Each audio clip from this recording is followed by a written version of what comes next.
Hey there, this is Bijan from QAscript and welcome to another interesting lesson in the Tosca automation playlist.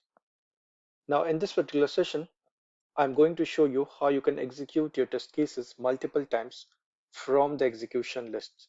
Now we have already seen how you can do this using the repetitions property inside your test cases. But if you don't want to do this setting in your test cases, rather you want to do it during your executions, this is also possible through setting a particular property for your execution entry. So let's see how we can do this. So I've got a particular test case, which is basically opening a URL and then it is logging into that particular website and then closing the browser. Now I want to run this particular test case multiple times. Now, as you can see, I don't have any folder and I don't have any repetition property for any particular folder inside this test case, right?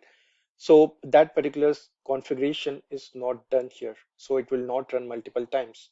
But if I want to directly do it at an execution list level, then I have already created an execution list folder, and under that I have created an execution list.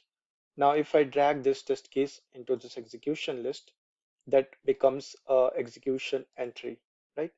And for this particular execution entry, if I go into properties, I will find the same property called repetitions. This is also present at a test case folder level, okay?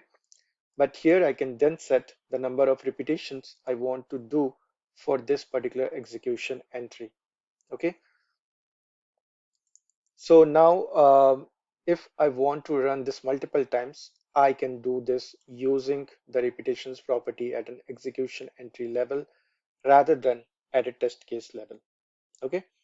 So now if I run this execution folder, you will see that it will run 3 times instead of just once.